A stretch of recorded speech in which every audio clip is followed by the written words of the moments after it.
नमस्कार दोस्तों, आज के हमारे इस वीडियो में हम आपके लिए शुक्रवार व्रत की कहानी लेकर आए हैं।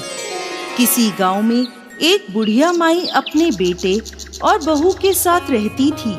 सास का नियम था, सुबह जल्दी उठती, नहा धोकर शुक्र भगवान को स्नान कराती और भोग लगाती।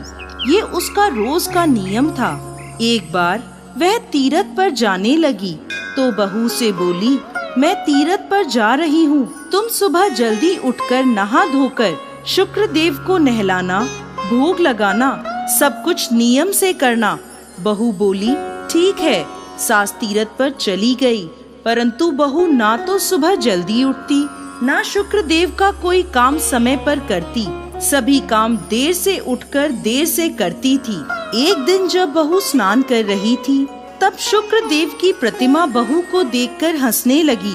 बहू को बहुत बुरा लगा। कुछ देर बाद उसके घर एक पनिहारिन आई। बहू ने उसे कहा, तू शुक्र देव की प्रतिमा अपने घर ले जा, ये मुझे देखकर हंसती है।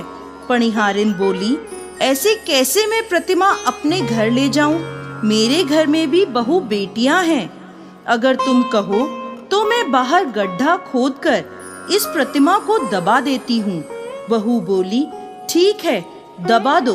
पनिहारिन ने प्रतिमा उठाई और घर के बाहर गड्ढा खोदकर उस गड्ढे में दबा दी। जब से शुक्र देव की प्रतिमा को गड्ढे में दबाया, तभी से उनके घर का बुरा वक्त शुरू हो गया। घर का अन्न धन सब खत्म हो गया। घर में चोरी हो गई।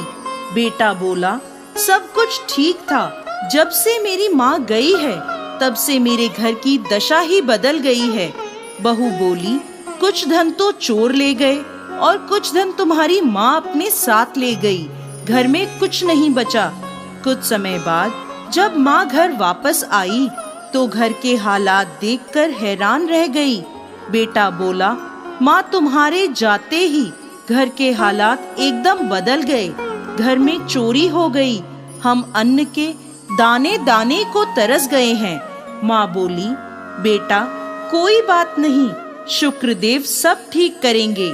ऐसा कहकर जब वह घर के मंदिर में गई तो देखा शुक्रदेव की प्रतिमा वहाँ नहीं है।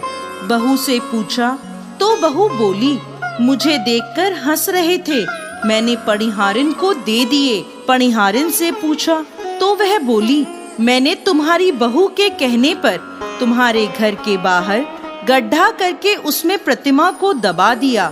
सास भागी भागी गई और प्रतिमा को गड्ढे से निकालकर घर में लाई, नहलाया, धुलाया और फिर से मंदिर में विराजमान कर दिया। शुक्रदेव को भोग लगाया। धीरे धीरे घर में पहले जैसी खुशहाली हो गई।